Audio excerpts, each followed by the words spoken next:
There is a single, uncompromising truth that separates those who succeed from those who merely dream. Discipline is forcing yourself to do what must be done, even and especially when you don't want to.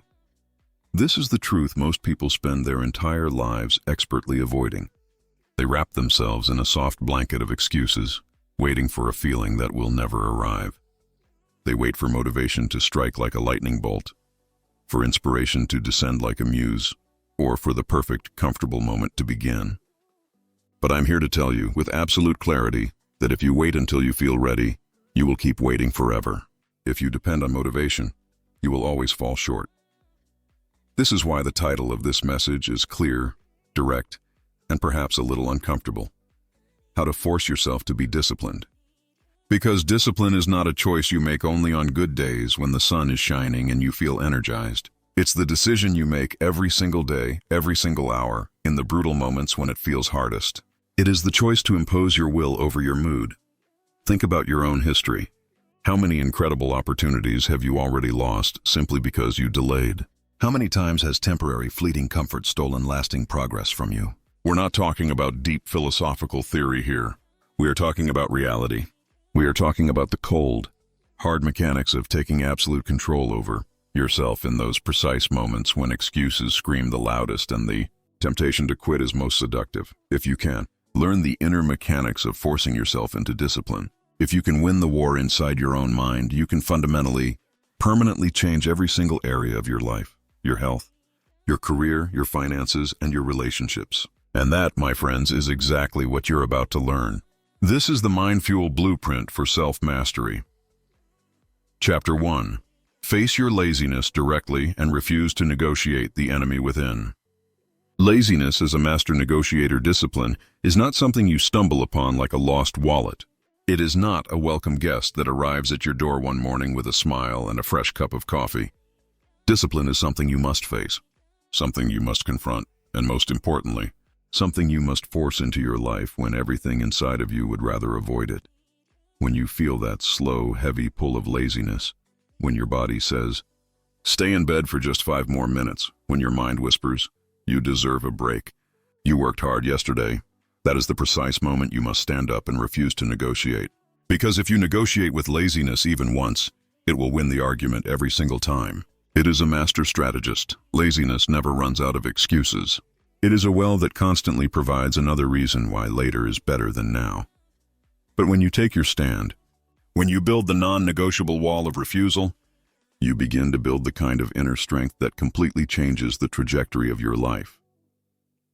The disguise of comfort. Laziness is not just doing nothing. The insidious thing about laziness is that it has a master's degree in disguise. It does not always arrive as simply doing nothing, sitting on the couch, staring at a wall. Sometimes it is disguised as action that doesn't matter.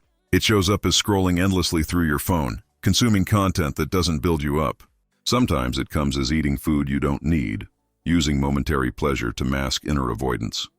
Sometimes it looks like busy work, answering pointless emails, rearranging your desk, or spending an hour researching a topic you'll never use, all of which keep you from doing the one hard thing that really matters. That is how laziness wins. It fools you into believing you are doing enough when, in reality, you are simply avoiding what is difficult. And the truth about life and growth is simple. Progress is always found in what is difficult. The things that push you to your limit, the things that make you sweat, the things that demand your singular focus. Those are the things that forge you into a person of discipline. The cost of comfort. Training your mind to quit. If you want to become disciplined, you have to learn to see laziness for what it truly is, the active enemy of your future. When the alarm goes off and you feel the magnetic pull of the mattress holding you down, that is the moment discipline is calling your name. You either answer it or you turn your back on it. But here's the critical reality. Every time you turn your back on discipline, you strengthen your laziness. Every single time you choose the comfort of the moment over the action that creates your future, you train your mind to obey the voice of weakness. And then, when it matters most, when your life demands focus, strength, and unwavering effort, you will already be conditioned to quit. This is why it is so dangerous to negotiate with laziness. You think you are only skipping one workout. But what you are really doing is building the habit of saying no to discipline. Now ask yourself, how many times have you chosen the easy option over the necessary one? How many times have you said, "I will do it tomorrow," only to realize that tomorrow looked exactly like today? That is laziness negotiating with you, and you accepted the deal. You signed the contract. If you truly want to live a better life, you cannot keep signing that contract. You must face laziness directly, look it in the eye, and refuse to make a deal with it. You say no. You take action in that very moment, even if your mind screams 1,000 reasons why you shouldn't. That is what forces discipline into your system. The difference between negotiation and respect. Reason so many people remain stuck is not because they lack knowledge or opportunity. It is because they negotiate with laziness. They wait until they feel ready. They wait until the conditions are perfect. They wait until the motivation arrives. But those things are like a mirage. They never come when you expect them. If you sit around waiting for the perfect feeling, you will wait for the rest of your life. Discipline begins the moment you act before you feel ready. It begins when you move in spite of your laziness. Forcing yourself to be disciplined is not about being overly harsh with yourself for the sake of punishment. It is about respect. It is about respecting your future self enough to make difficult decisions today that will serve that future. When you refuse to negotiate with laziness, you are fundamentally telling yourself, "I am worth the effort. My future is worth the temporary sacrifice. My goals are worth this discomfort." That is not self-punishment. That is self-respect at the highest possible level. The truth is, laziness never truly goes away. It will show up tomorrow and the day after that. You cannot eliminate it, but you can systematically strip it of its power by refusing to give in to it. Every single time you choose action over excuses, you take a piece of strength back for yourself. And over time, the balance shifts. Laziness becomes weaker. Discipline becomes stronger until eventually, discipline becomes who you are, not just something you do. That transformation begins with a single moment. The moment you stop negotiating. Ask yourself right now, what have you been putting off? What single area of your life have you allowed laziness to win? Whatever it is, understand this. The longer you negotiate with laziness, the more you lose time. And time is the one resource you can never get back. That is the true hidden cost of a life of negotiation. Not just wasted minutes, but wasted opportunities. So, how do you face it directly? You start small. You pick one thing you know you need to do, and you do it immediately. You do not think about it. You do not debate it. You do not ask how you feel. You stand up and you act. That small victory begins to break the pattern. And once you break the pattern once, you can break it again and again.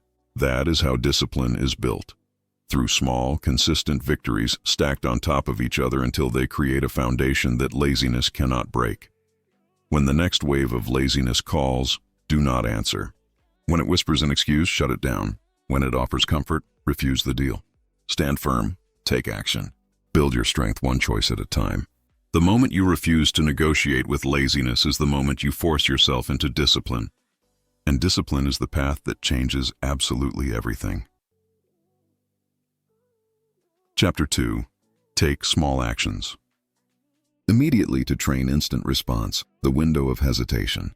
Where discipline dies, discipline is not something you build in giant, dramatic leaps. It is not a single grand act of will. It is created in small actions taken at the exact moment they are needed.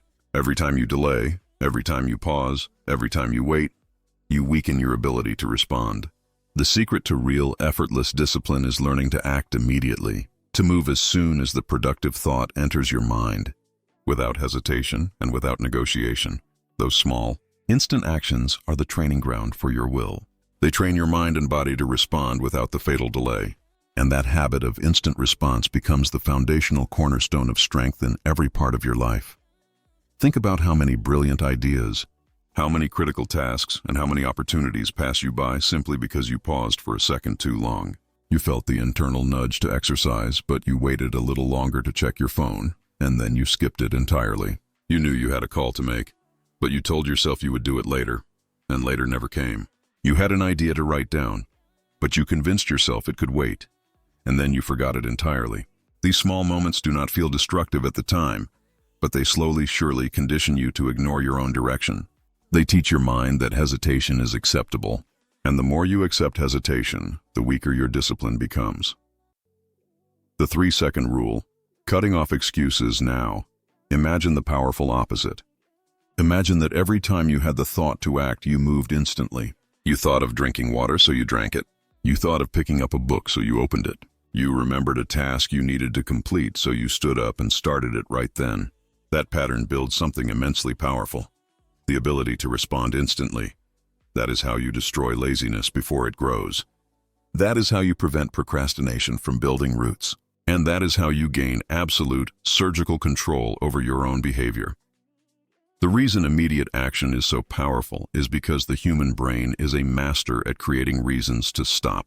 Within mere seconds of thinking about doing something hard, your mind creates a full, persuasive list of arguments against it. It tells you you're too tired. It tells you you'll have more energy later. It tells you it's not urgent right now. But those debilitating arguments only appear when you wait. If you act before your brain has time to debate, you win. You cut off the excuses before they even take shape. That is why small, instant actions matter more than big, delayed ones. When you decide to train this skill, start with something simple. As soon as your alarm rings, stand up. Not after a few minutes, not after checking your phone, but stand up immediately. That is a small action, but it instills a massive lesson. I control my response. Do the same when you remember a small task. Do it right then, even if it takes only 30 seconds. Each time you do this, you reinforce the powerful message that you are a person who acts, not a person who waits. Consistency over perfection. The true test of discipline. Discipline is not just about grand, life-changing goals. It is about teaching yourself that your actions must faithfully follow your decisions. If you decide to do something and then don't, you are teaching yourself to doubt your own word. But if you decide and then act instantly, you are teaching yourself trust. That trust grows into confidence. Confidence grows into consistency. And consistency is the foundation of a disciplined life. But it all begins with small actions taken immediately. You may think small actions are too insignificant to matter, but they are the crucial seeds of change.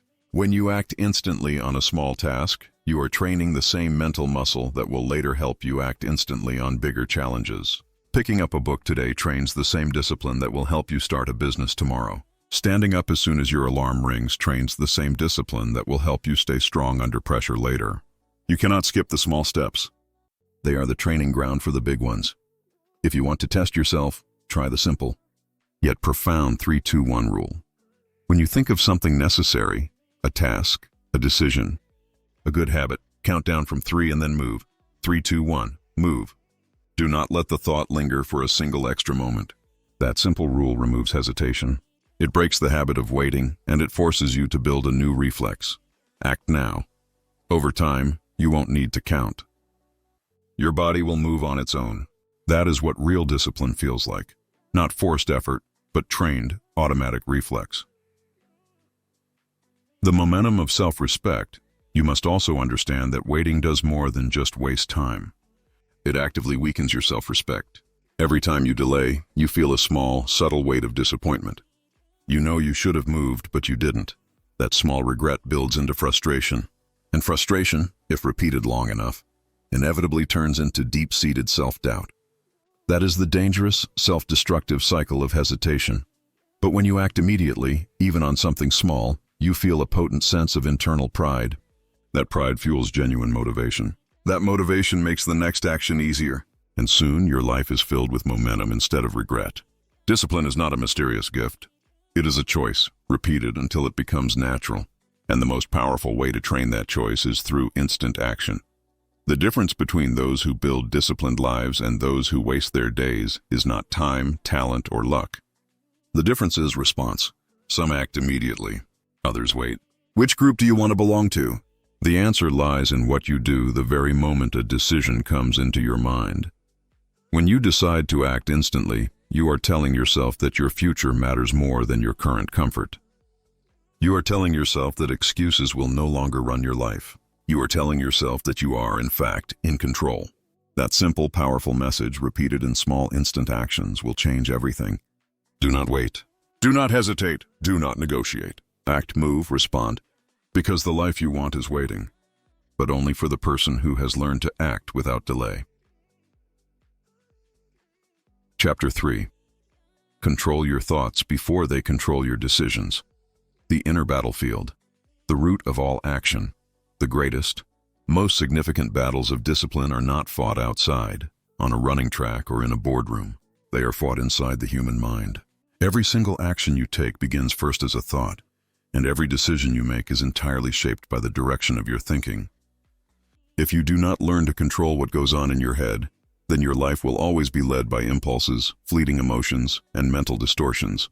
But when you gain control over your thoughts, you put yourself in the ultimate position to make stronger, clearer, and wiser choices. Discipline becomes possible only when you understand how powerful your thinking truly is. Most people criminally underestimate how much their thoughts influence their lives.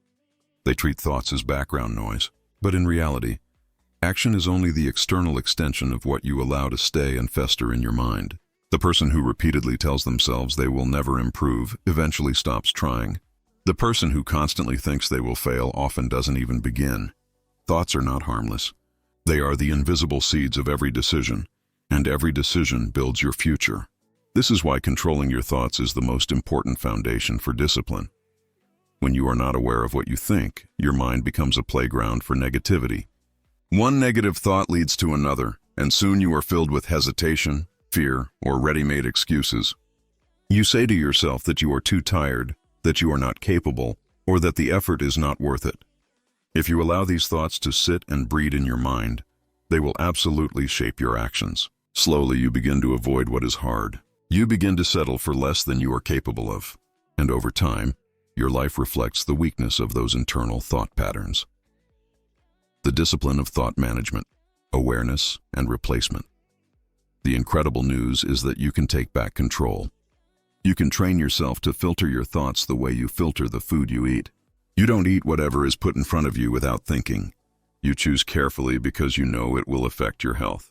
In the same way, you cannot allow every thought to take root.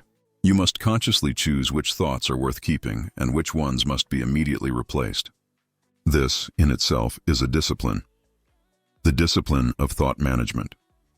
The first critical step to controlling your thoughts is awareness. Too many people live on mental autopilot, never pausing to notice what they are actually thinking. They assume their thoughts are unchangeable facts when, in reality, most thoughts are simply opinions, interpretations, or fearful echoes of past experiences. If you want to take control, you must learn to stop and examine. Ask yourself, what am I thinking right now? Is this thought leading me forward or is it holding me back? Is this thought building discipline or destroying it? The very act of asking these questions gives you the power to separate yourself from the thought instead of being controlled by it. The second step is replacement. You cannot simply force a thought to disappear. The human mind does not tolerate empty space. If you want to get rid of a destructive thought, you must instantly replace it with a constructive one.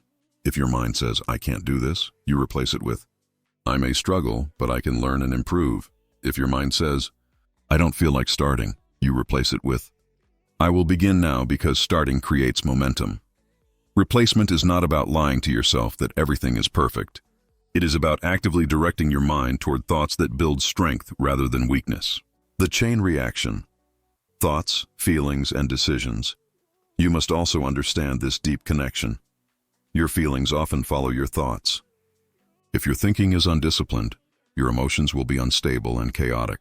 You will feel discouraged, overwhelmed, or anxious, not because of your circumstances, but because of how you are thinking about them. But when you discipline your thoughts, your emotions become fundamentally more stable.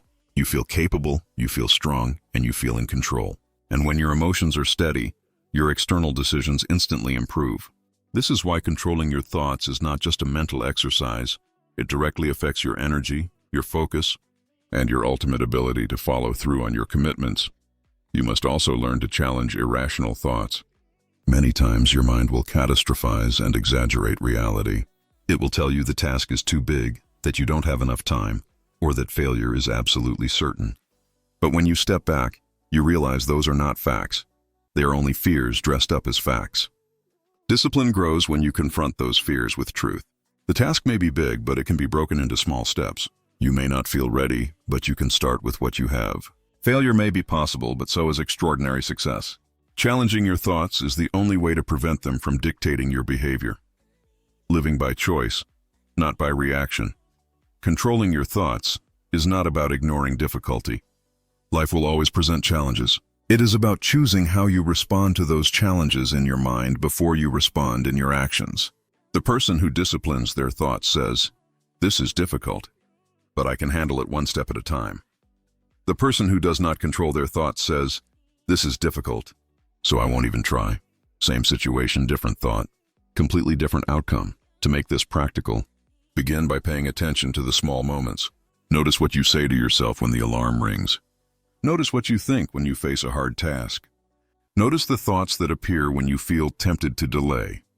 Then begin the practice of replacing them instantly. Instead of 5 more minutes of sleep, say, "Getting up now strengthens me." Instead of "I'll do it later," say, "Doing it now keeps me disciplined." Instead of "This is too much," say, "I will take the first step." This is how you slowly, deliberately retrain your mind to work for you instead of against you. As you win more battles in your mind, you begin to trust yourself more because you know your thoughts no longer control you. You control them. That trust builds a kind of quiet, unshakable power. You are no longer a victim of your fleeting feelings. You live with intention. One of the greatest benefits of controlling your thoughts is freedom. People often think discipline is about restriction, but it is the opposite. When your thoughts are clear and directed, you are free from the chaos of impulses and doubts. You are free to decide your own actions instead of being pulled by every feeling. That freedom gives you strength, it gives you peace, and it gives you the ability to move forward consistently, even when life is incredibly difficult. From this moment forward, make it your mission to notice your thinking. Treat every thought as a visitor, knocking on the door of your mind. Some visitors you welcome in because they bring value. Others you send away because they bring harm. The power to decide who stays and who leaves is absolutely yours. When you exercise that power daily, discipline becomes not just an action, but a fundamental, powerful way of life. Chapter 4. Force repetition until your brain accepts new behavior. The adaptation mechanism. Your brain as a habit. Human behavior is built entirely on patterns. Whatever you do repeatedly becomes easier to do again. The remarkable thing about the human brain is that it is designed to adapt, and it does not care whether what you repeat is useful or destructive. If you repeat procrastination, it becomes automatic. If you repeat excuses, they become automatic. If you repeat strength and focused action, that becomes automatic. 2. The way you fundamentally rewire your brain for discipline is through deliberate repetition. Forcing yourself to execute the desired behavior again and again until it begins to feel normal, until it is ingrained. At first it will feel uncomfortable, even entirely unnatural, but repetition changes what your brain accepts as familiar. Think about the first time you tried to master something difficult. It felt heavy, awkward, or exhausting. Maybe it was a new exercise, waking up significantly earlier, or presenting in front of an audience. The first time is always the hardest. But notice what happens after you repeat it 5 times, 20 times, 100 times. The difficulty begins to fade. The task feels less foreign, and eventually it becomes a regular, non-negotiable part of your life. That shift did not happen because the task suddenly became easier. It happened because your brain adjusted to the repetition. What was once unusual became an unthinking routine. The wall of resistance, the middle stage. The problem for most people is that they quit before that crucial adjustment takes place. They start a new behavior, but when it feels uncomfortable, when the brain first resists, they tell themselves that the new habit is simply not for them. They expect discipline to feel natural immediately.